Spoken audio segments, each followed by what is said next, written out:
Okay, we are live on YouTube with this reading for I should have prepared something. It's a reading. So basically, I don't know if you've been living under a rock or you don't follow me on Twitter or whatever. I don't know which is worse. No, there's a vote happening starting October 1st for a strike authorization for IATSE, 13 local unions.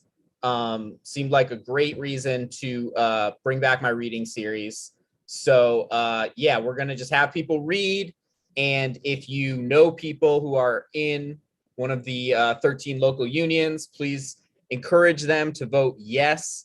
And I will drop some links in the YouTube for people who want to volunteer. Okay, great. So our first reader tonight is, wait, sorry, I got to get my drafts.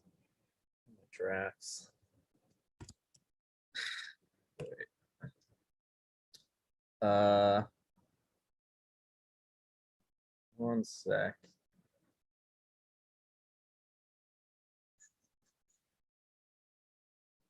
Oh, there it is. Okay, perfect.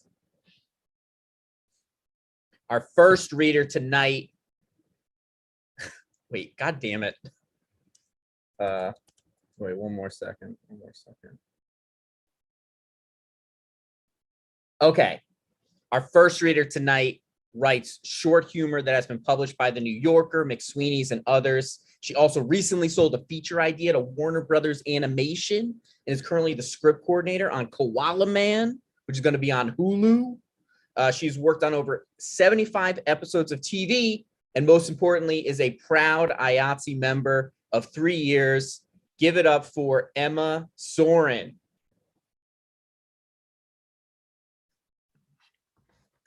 Thanks, Ryan. Thanks for having me. Are we good on the setup? Yeah. Okay.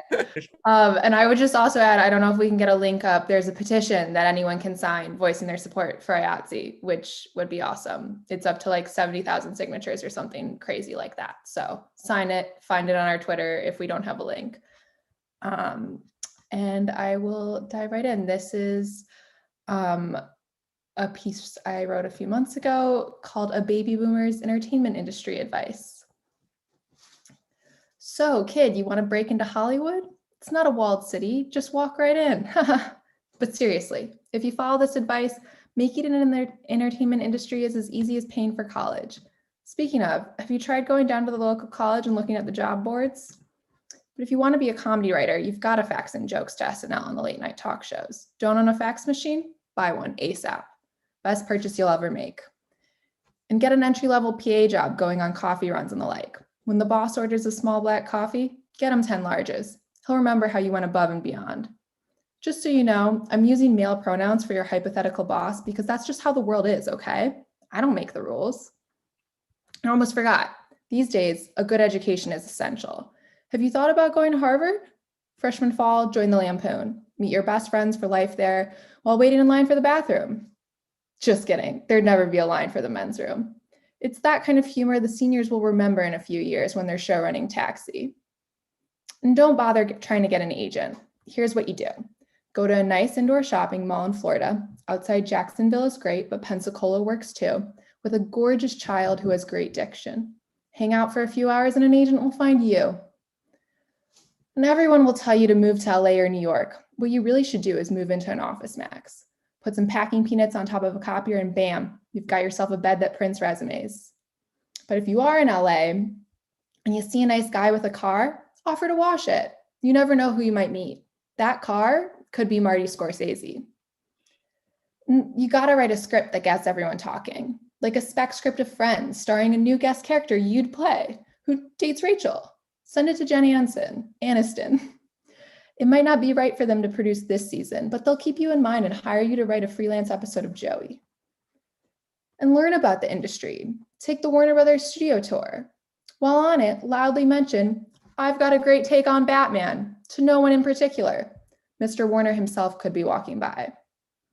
And remember that fax machine you brought? It also works as a telephone. Use it to cold call Ronnie Howard and tell him how much you love The Princess Bride. He didn't make that movie, but he'll know about it. Pitch your ideas for how it could have been better. He'll be impressed by your guts and hire you on the spot. And keep in mind this industry can be stressful. Treat yourself to a nice dinner at Dan Tana's and leave copies of your resume inside the menus. Now, okay, this tip's a little unorthodox, but splurge for that plane ticket to attend your grandmother's new boyfriend's stepson's wedding. And presto, what do you know? You're leaving with a renewed faith in love and a job working for Stan Kubrick. And don't sign anything before you talk to a lawyer. Remind me later, and I'll get you my guy's info. He's fantastic, did all of Liz Taylor's divorces. And if none of that works, I don't know, make a viral YouTube video or something. Good luck. Thank you. Oh, yes. That was great, Emma. Thank you so much. I was laughing in the background. Okay, our next reader's first book, Cult in My Garage, a collection of short stories, is in bookstores now. I'm going to put a link to buy a copy.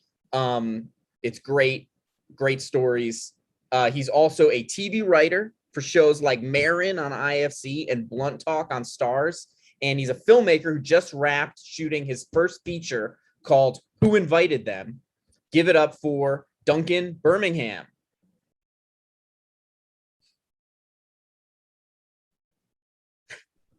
Oh, wait, maybe let me see.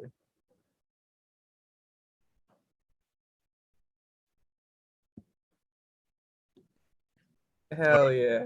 You all good? All good, sorry. Trying. Thanks, Ryan. Thanks for having me. The story seems wildly inappropriate, but it fit in the time frame, so I'll just launch into it. It's called Quebec. It's fictional. Anyway, I hadn't been out of my apartment much that winter when I met her at a party. I'm not exactly a party person and was busying myself finding a cracker or anything to leverage some dip with when she said to stop staring at her. Ha ha, she had a witch's laugh. I'm screwing with you. Stare all you want. Me? I made myself go to the party, but I'd forgotten to prepare for talking to people. She told me I probably recognized her from the commercial where she played the girl in the bus with the headphones on, eating a submarine sandwich. She did a little dance and mimed eating an impossibly huge sandwich. Can you imagine someone doing that in real life? Who writes that shit? By now, I'd assume she was talking to me because there was no one else in the hall. Her chapped lips were circled with holiday punch and her tumbleweed hair was held in place by one strand tucked behind her little ear. She took my phone and followed a handful of accounts on Instagram that she said I would find repulsive, but in a fun way. One was a septuagenarian porn star with a plastic surgery addiction, another a toothless collector of botched taxidermy, plus an obese woman bottle feeding her possum. Instagram must have taken down the photo where she's breastfeeding the rat, she said, disappointed and scrolling. I never found that cracker, but on the subway ride home from the party, I unfollowed all those unfortunate people, except for the girl. She'd used my phone to follow herself, which I thought was a clever and forward way to connect us. And who was I not to reach out and ask her if I could buy her a beer? On our first date, she had me sit on the couch with her and run lines for a big audition for another sandwich spot. I'm getting typecast just because I can open my jaw wide, she said, and stuck a socked foot in my face. Don't get any ideas, perv boy. She complimented my line readings and filled her mason jars with red wine and told me this would only take a couple hours. And don't think I don't know what you're thinking right now. Another crazy fucking actress, she said. She never sat still and took pride in calling herself out on things before anyone else could. I know my laugh is over the top, so stop looking at me like you want to kill me, or don't think I don't remember that I just said I was going to have one drink at dinner, or just because I have X amount of cats doesn't make me a cat lady. She would sit down to eat dinner. She would sit down to eat a dinner she destroyed her kitchen in the process of making. Before I could even try it, she'd shove a bite in her mouth and proclaim it a disaster. Don't eat that. She'd hustle the plate from under my fork with beet-stained hands, toss the entire plate in the garbage like it was rat poison, and tell me to open another bottle of wine. I'd do as I was told, curious to see what would happen next. The first time she came with me, she threw me off her, darted out of the bedroom, and returned seconds later in a turtleneck and sweats, crunching through a bowl of cartoon cereal like she'd just been binging a TV show. Oh, what? So now I'm the selfish lover? She accused me through a mouthful of purple cereal. Oh, God, that word, lover, gross. Ugh. She called me perv boy when I kissed her and judgy judge if I didn't say anything, and Mr. Scratchy Beard when she introduced me to people. One time in bed, she told me my penis lolled to one side like her boyfriend's in Quebec. He's a little bigger though, she added. This time I may have looked at her a little like I wanted to kill her. I'm kidding, she screamed, and she did her witch's laugh. You should have seen your face. Then she thrust her tumbleweed of hair into the crook of my arm and explained she made dumb jokes like that when she was afraid and liked someone. I kissed her purple stained mouth. Oh, perv boy, she said. She told me I had negative thinking patterns as well as antisocial tendencies and was always loaning me self-help books and demanding them back if I hadn't read them the next day. Out in public, she accused me of flirting with any woman that talked to me. Who, like that woman with the clipboard, I asked? She blamed her jealousy on her OCD, which didn't make much sense if you saw her bathroom. I'd tell her she was the only weirdo for me, and she'd say, I make the jokes around here. She cranked Fox News up loud and yelled at me that she was learning how the enemy thought and that I needed to get out of my bubble. She was a vegan unless it was after midnight on a weekend, and she'd howl drunkenly for pepperoni pizza. She had a crush on Bela Lugosi and was endlessly disappointed that my hair, no matter how she positioned it, didn't have a widow's peak. Before I could decide if something bothered me, she'd already accused me of resenting her for it, thrown up her hands as if to say that's just who she was, then lassoed her bony arms around me and licked my face like a dog and asked if I could still stomach the sight of her for even 1 second longer. I could. We sometimes fought for hours, broke up, and got back together without me uttering a word. I thought about the nature show I used to watch as a kid about birding, how patience and no sudden movements for hours could yield such beauty and flashes of joy. Eventually, she stopped throwing me offer to go eat cereal after she came, and I'd gratefully wrap my end of things up quickly. If I saw her staring at me jealously at a party, I'd let my jaw go slack and roll my eyes back until whatever female was talking to me hurried away. That made her laugh. I'd pick up a bag of tacos on my way to her apartment, hiding them in my coat pocket and pretending to find them like magic after she flung our dinner away. When she told me to stop looking at her like I wanted to kill her, I'd roll on top of her and smother her with a pillow. Are you dead yet, baby? I'd ask, then lift up the pillow. Her face would be red, mostly with laughter. What a holiday from myself it was to be there for once. She flew off one day for a commercial shoot in Los Angeles, this one for double cheeseburgers. She said that was a step up from submarine sandwiches. We exchanged pet memes over text daily, and one night she left me a message of her singing American Girl at a karaoke bar, but she was substituting in the words perv boy. Later in the week, I noticed on Instagram that she was in Quebec. She was cooking dinner in a beautiful apartment with brick walls and hanging plants, her hands red with beet juice. You know, my boyfriend, she said when I asked her over the phone about who took the picture. I said I was confused, and she explained in an exasperated voice that she told me all about her boyfriend. You said you were kidding, I answered.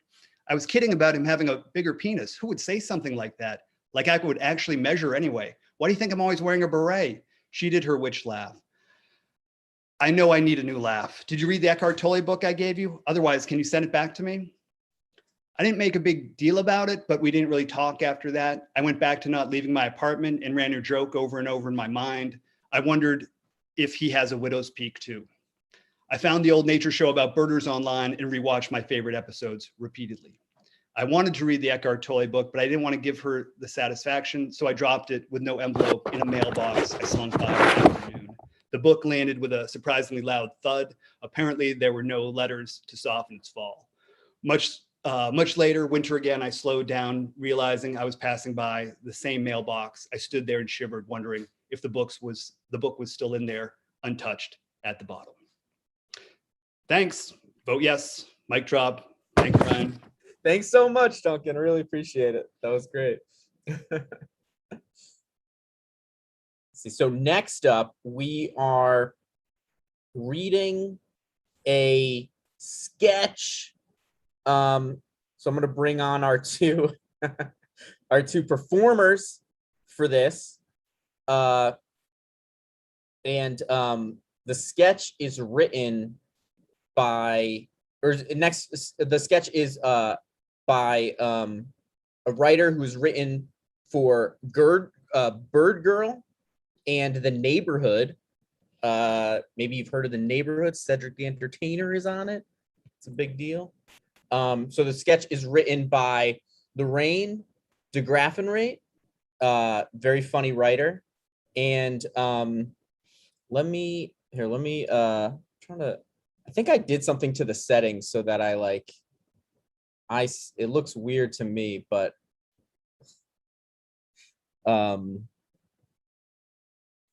gonna read stage directions, and our two great actors, Maddie Connors and Hoff Matthews, will be. Wait, let me just see what it looks like on the YouTube right now.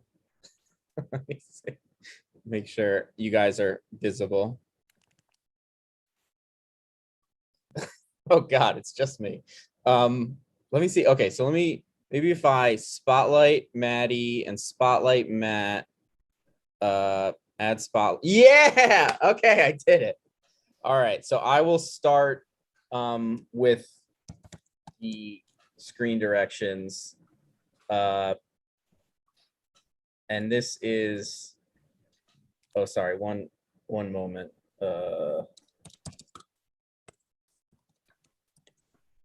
I can't imagine anyone less organized than me. Okay, so this is called Kate and Abe Consider Eating Ass. Interior, home, night. Abe sets the dinner table waiting for Kate, who is arriving. Sorry I'm late. Don't sweat it. Did stuff with your reading circle run long? Yeah, as always, sorry again. Well, the soups only just hit the table, and if I may say so myself, they look delicious. So how was the reading circle? It was good.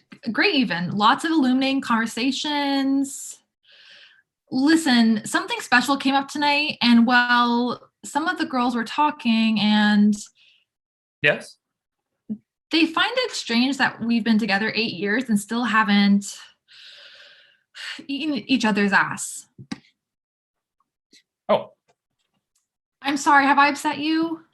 no, I'm not upset. I'm just, I suppose I don't like you talking to the girls about whether or not we've eaten each other's asses. I'm sorry, what was that? Eating each other's asses. Can we just keep private stuff private? It's not like I'm telling people we ate each other's asses. I'm telling people we have never eaten each other's asses, and they think it's a strange. That's all. Well, I don't want people thinking anything about us ass-wise. Whether you like it or not, people are going to think something about. Why is everyone so concerned about straight men's asses these days? They sip soups in silence. But Abe, don't you find it strange? We haven't even tried it. Kate, we've got a chickpea gazpacho as a starter soup, and our entree soup has fennel and shallots. With this much fiber on the table, tonight's not a good night to try. I don't mean tonight. Although tonight would have been perfect if we were better Jews observing Yom Kippur.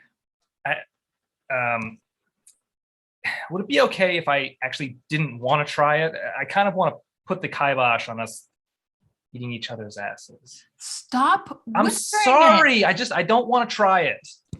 Okay, of course. Sure, that's fine.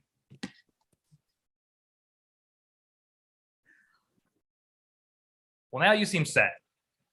No, not sad. I can't be sad about missing something I've never had.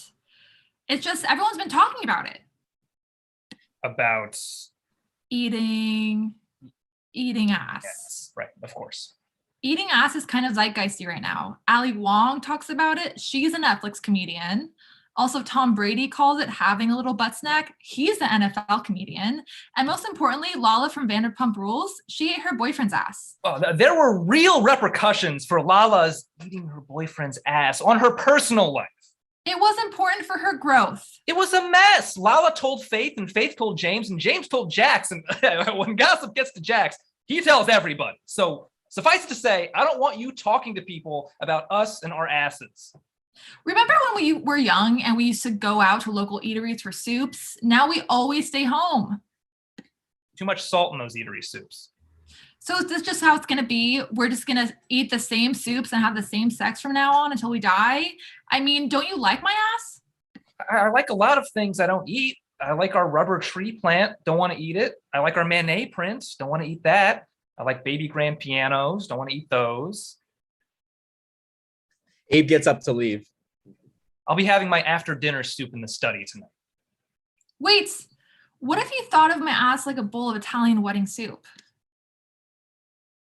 I'm listening. Blackout. Thank you so much, both of you. Really appreciate it. And our next reader is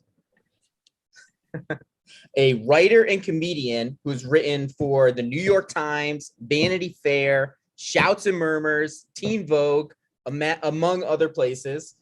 Give it up for Maddie Connors. Thank you so much. Tone shift. I wrote an essay about going surfing that I'll read now.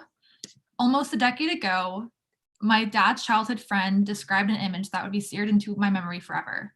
While walking along the beach, surfboard in hand, he came across a sea lion splayed out with a moon-shaped bite missing from its body, a casualty of a great white shark.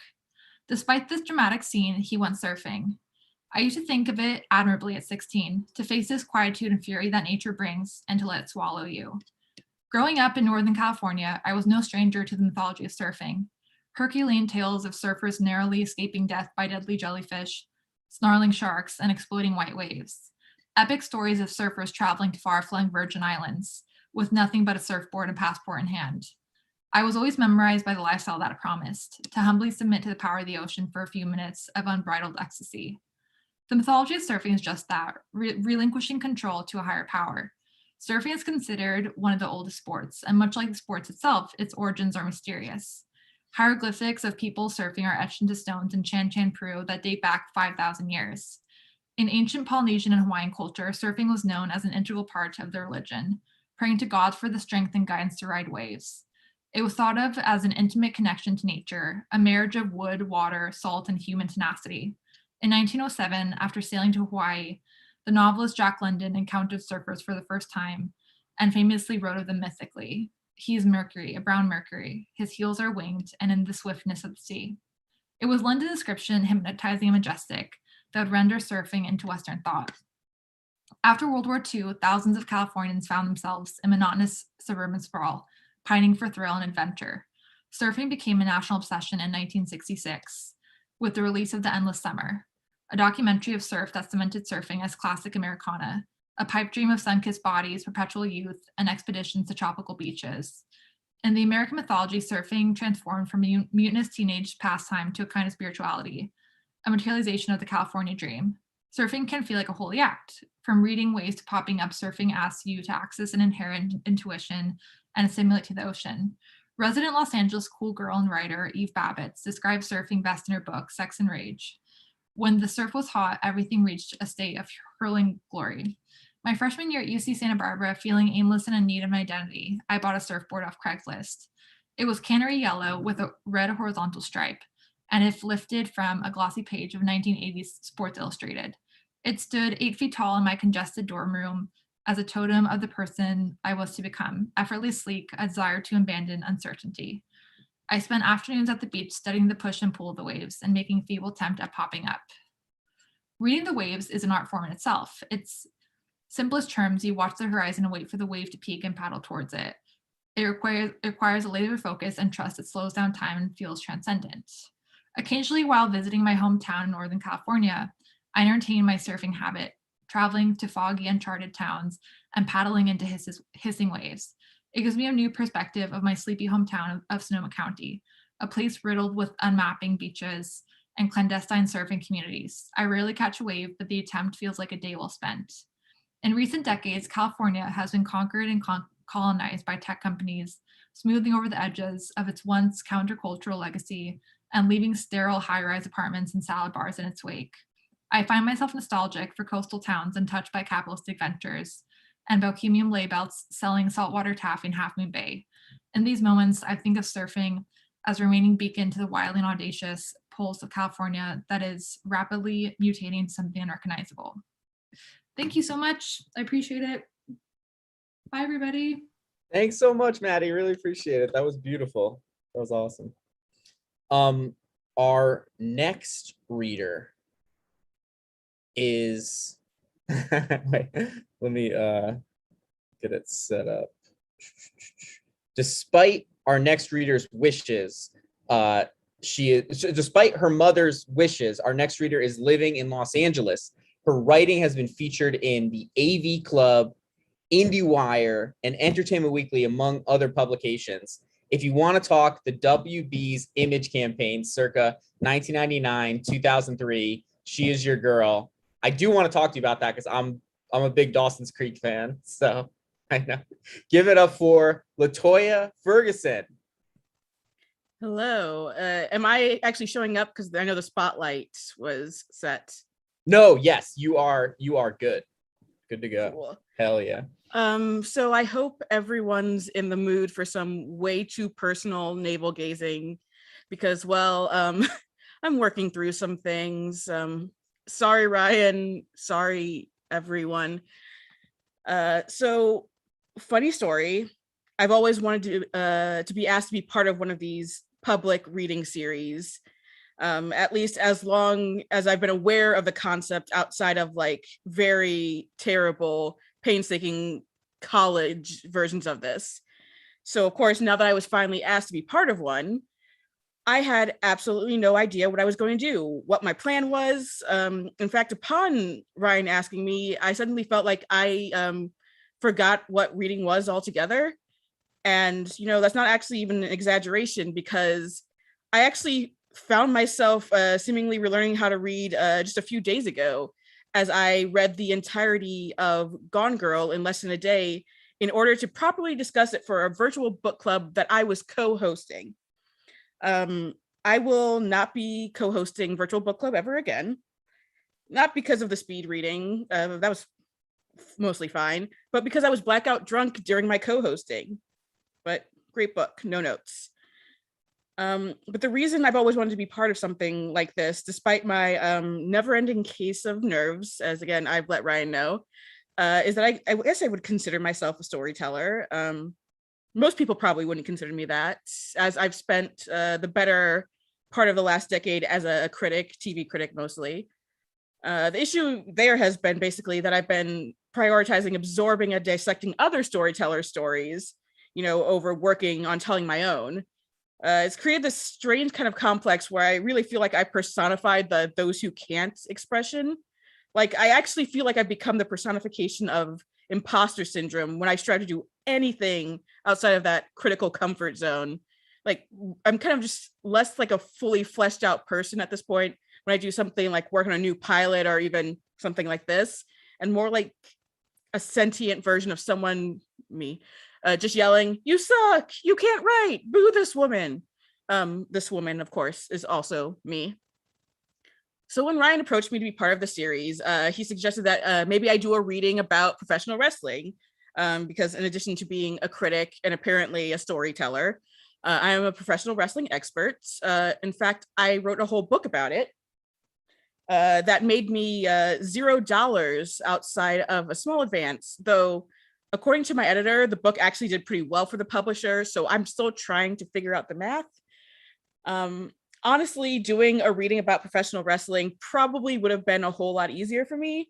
I even have a written essay about constantly being mansplained to at live shows. The abridged version of that essay is, yes, it was always fun to be able to dunk on the mansplainers when the opportunity presented itself, which was often. But no, it was not fun to be drunkenly mansplained to by the owner of one of the biggest professional wrestling promotions around today, when all I wanted to do was flirt with one of the cast members from the Righteous Gemstones. So instead, I chose this route, which is basically me turning this reading series into my own personal therapy, dissecting myself as a storyteller. Like I said, this is my first time doing anything like this, so I'm still allowed to get the hack material out. Like maybe after like the next couple ones, I'll have to do something interesting, but not today. So another funny story, when I told my mother I wanted to be a writer, she literally laughed in my face. Then I fainted. I actually fainted about 15 minutes later because I just had the flu and I thought I'd recovered, but I had not.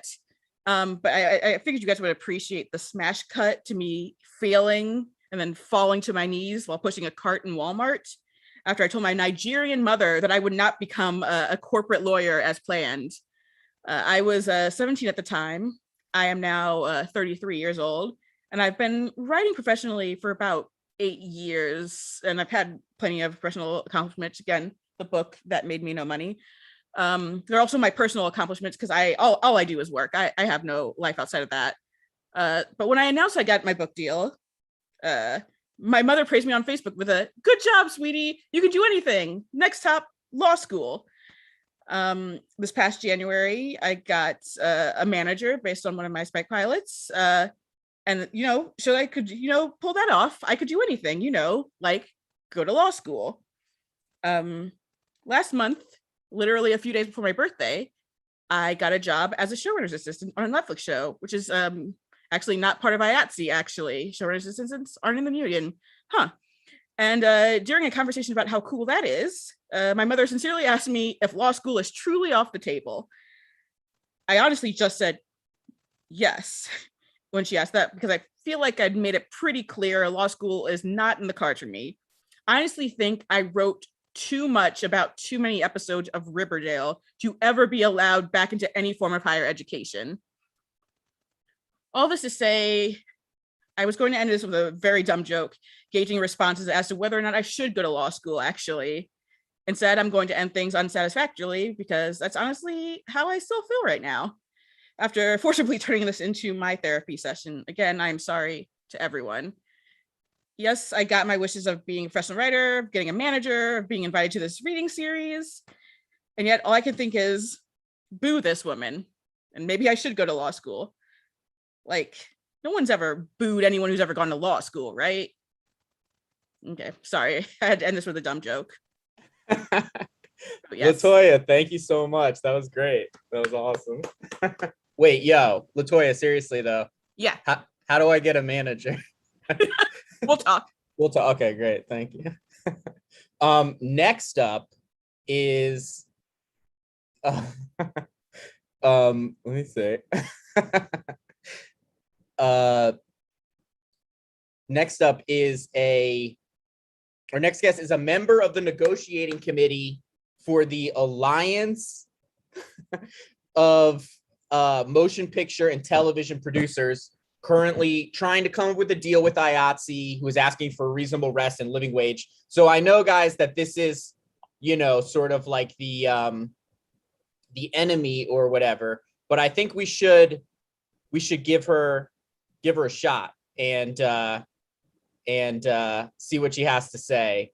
Let me just, the Alyssa Sabo. Yeah, give it. Yeah. Hello, everybody. Am I spotlit? Yeah. Let me.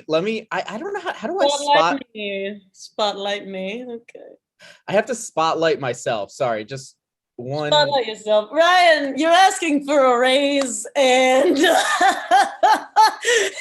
this what you do? Zoom, and you can't even figure it out, and you want me to pay you how much? 11 an hour? Well, okay, so yeah, so this is the issue. So we're asking for a living wage. So the city of Los Angeles has said that 20. Boring. Listen, you promised me that you would come on here and you would engage in a serious manner. I am engaging. I've got some notes on the reading. Let's just start off with my notes.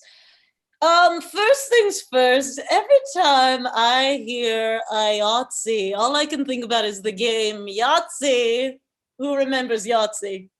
Yeah, I remember Yahtzee. I'm sorry, I'm in London right now. That's why it's so dark. Yeah, it must be nice to be able to spend time overseas. I haven't been to London it's ever. Raining in London, Ryan. Can you believe it? So, Alyssa, what's happening what is happening at the bargaining table right now? What is IATSE coming? Because IATSE, it sounds pretty simple. A living wage, which in Los Angeles they say it's $25 an hour, and reasonable rest, which is, just don't you think these are like very reasonable asks?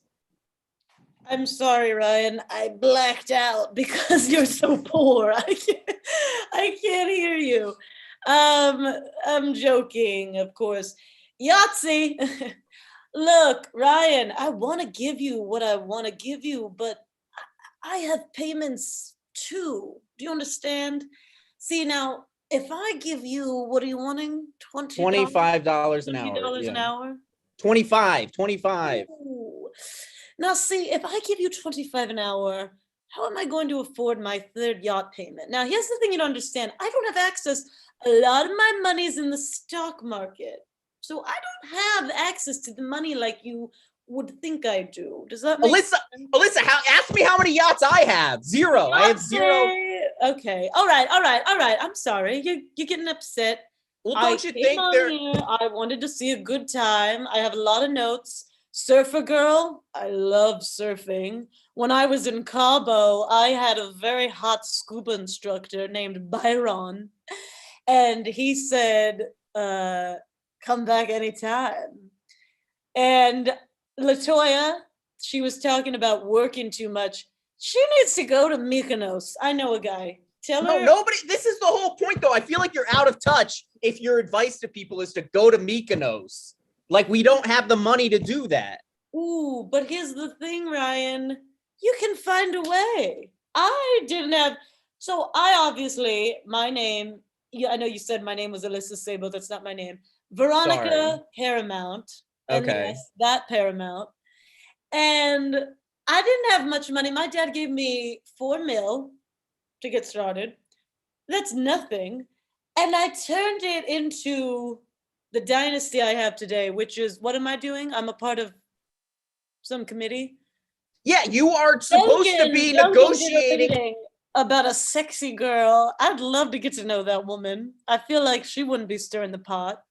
I feel like you're part of the problem. I feel like you're not taking the concerns of the below the line workers seriously. How can I, Ryan? You guys are just so drab. So I will talk to you. Put on a fur coat. Give me something. You know, it's hard for me to relate. Yeah. It's hard for me to relate unless you're in designer, Coach, Gucci, Couture, Valentina. Now, Emma Soren, I will be honest, I kind of zoned out during her poem, but I did go to boarding school with an Emma. It wasn't a poem. It was a comedy piece. It was a funny. It reminded me of this girl, boarding school. Ever heard of it? Mm-hmm. I went to boarding school with a girl, and her name was Emma, and she was very cool, very rich. I can probably get you in touch with her if you'd like to have her come on your next reading. But yeah, of course, we'll get you what you want. We'll get you the wages. We'll get you. So you're here to say that you want to make a deal. You want to come up with a deal so that we can avoid a strike. Yes, let's do it. So, water bottles. I can give you water bottles. How's that? We have water bottles. That's not the issue. Okay, I got one better for you. You want to not come into work if you have COVID? Don't come. Yeah, no, that's all part of it. Okay, what about this? What's your response to this? We are talking about having reasonable hours. Why does a film set need to go for more than 10, 12 hours? Why does shooting... I'll be honest with you, because my stars need to film more movies, okay? And this is the first honest thing I'll say. And, you know, if we've got Jackie Black on set. Jackie Black? You mean Jack Black? Is that what you're talking? Yeah, Jack Black. If we get, are you friends with him? You call him Jackie? Is that... Look, I couldn't think of a single celebrity because I'll be honest, I'm on cocaine. I'm on all of it. I'm on all of the rich drugs. But getting back to Duncan's reading, I had a thought. We didn't want you to, you're not here to evaluate the reading. We're not here to talk about the issues. I know it looked like people wanted, look at this. Can you believe this? What is that? This is in my hotel. Is that cocaine? Is that like a giant rock? What? Oh my goodness. Look, okay, I'll do a reading. I have a reading for you. No, that's not. Dear IATSE, try changing your name, making it a little more, because I don't know what it all stands for. It's too many letters. I should have that off. I don't have that at my, wait, what does IATSE stand for? 1 second. You don't know what it stands for? Nobody does. No, I know. I give you, what do you want? What do you want? Water bottles? What do you want? You want sparkling water? No, we want a living wage. I feel like you're not taking this seriously. I am. Look at me. I'm in London. I'm in my hotel. Do you know how many emails I'm not answering right now? I've got the CEO of Reebok. I've got the CEO of Coors Light. Okay, yeah, you're talking about fashion, you're talking about beer and stuff. Are you even a fan of like film and television? I love film. Absolutely. What? Okay, your last name's Paramount. What's your favorite movie? Favorite movie? You really want to know? Yeah. My favorite movie is Dawson's Creek. That's a TV show. That's not even a. Yeah. Well, they should turn it into a movie. And you know what? Hold on a second. Turn Dawson's Creek into a movie. I'll bring that up at the next meeting. All right. So I want to find before I let. I'm gonna get you a job. I don't need a job. I have a job. If I can get you a job working for me, will you quit all this? No strike. What? How much are you paying? What am I saying? No, I'm not going to work for you. Okay. All right. Well, thank you for. Girl, I love surfing. Tell her. Yeah, I'll tell her. Before you leave, I just want to ask, can we just find one thing that we can let's make some headway here. What about 10-hour workday? Can we agree on that? What's your favorite color? All right. Thank you, everybody. Yeah, give it up for Vanessa Paramount. Thank you, everybody. It was Victoria, but that's fine. Victoria, sorry, Paramount. And by people that I care about. It doesn't matter to me that you don't respect me. All right, I love you guys. Bye-bye. Right. Bye. Great speaking to Victoria Paramount there. Our next reader, our final reader, is a writer and producer living in Brooklyn. He contributed comedic piece. He contributes comedic pieces to the New Yorker magazine. Yeah, that's right. Yeah, like, New Yorker. Creates award-worthy, his opinion, advertising for top brands, and gets 10,000 steps every day. Yes, every day. Give it up for Alex Watt. Hello. If it's okay with you all, I'm going to read a little bit about how I spend my days now that I'm a billionaire. At 5:55 a.m., I wake up. I like to start my day at exactly 5:55 a.m. The fives remind me of dollar signs, and it's important to me that money be the first thing I think about in the morning because I have a lot of it now. Plus, even though it's pretty much 6, I can sort of still say I woke up at 5 and get some bonus points for that. At 6 a.m., I eat breakfast. I'm a creature of habit, so I eat the same thing every morning. A big bowl of milk and caviar. It tastes awful and is super expensive, but it's the only thing that my robot chef can make without setting the kitchen on fire. And hey, I've got the money now. At 7 a.m., I hit the gym. For some weird reason, I've been super into lifting weights. It's so strange. I used to be this no-money noodle boy, but now I'm a big beefy. I guess training with The Rock's clone will do wonders for one's body. Yeah, I've added 50 pounds of pure muscle, but at the end of the day, I just want to be healthy. Being able to physically crush anyone who's ever made fun of me is a nice perk, but it's not about that. And I will pound any of you paupers who think otherwise into a paste. At 10 a.m., I get to work. Since I'm the guy who built this company into the mega corporation that it is today, I can afford to have some fun on the job. For me, that means Googling myself and freaking out if anyone has something negative to say. If I get bored with that, I'll fire off a few emails about some genius idea we should steal, or maybe disrupt an unpaid intern today with a prank. Even though I have a mansion, a yacht, a planet, and some prime digital real estate in this complicated matrix-like thing that I won't bore you with an explanation of, I still enjoy being at the office. Sometimes I even go in on Fridays. 11 a.m., I head off to a big meeting. I hate going to the bathroom at work, so instead I tell my assistant to clear my calendar for the rest of the day for a big meeting, and I make my way back home, where I somehow always get distracted by my phone for hours and hours, arguing on Twitter or undermining democracy. At 4 p.m., I eat a late lunch / early dinner. My second and third bowl of milk and caviar. Again, not my favorite, but my robot chef absolutely loses it if I don't eat all the meals that he's programmed to prepare for me.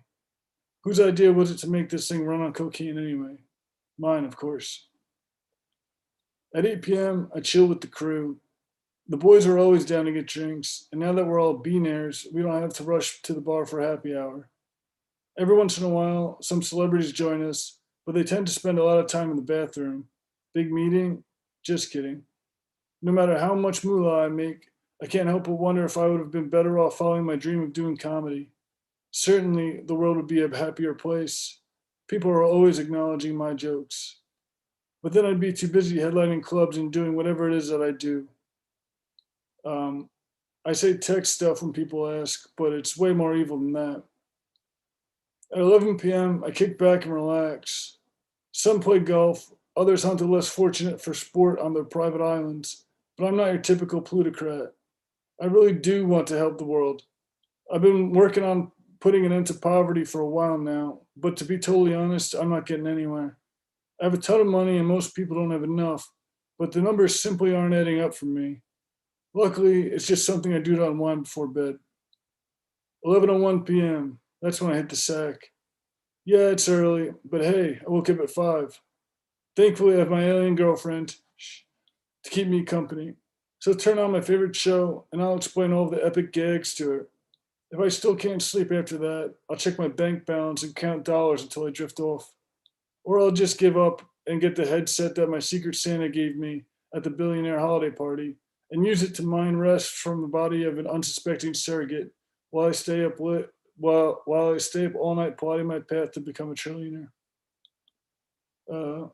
That's it. Thank you. Thanks so much, Alex. Thank you, everybody who participated and everybody who watched on the YouTube. Thanks so much. And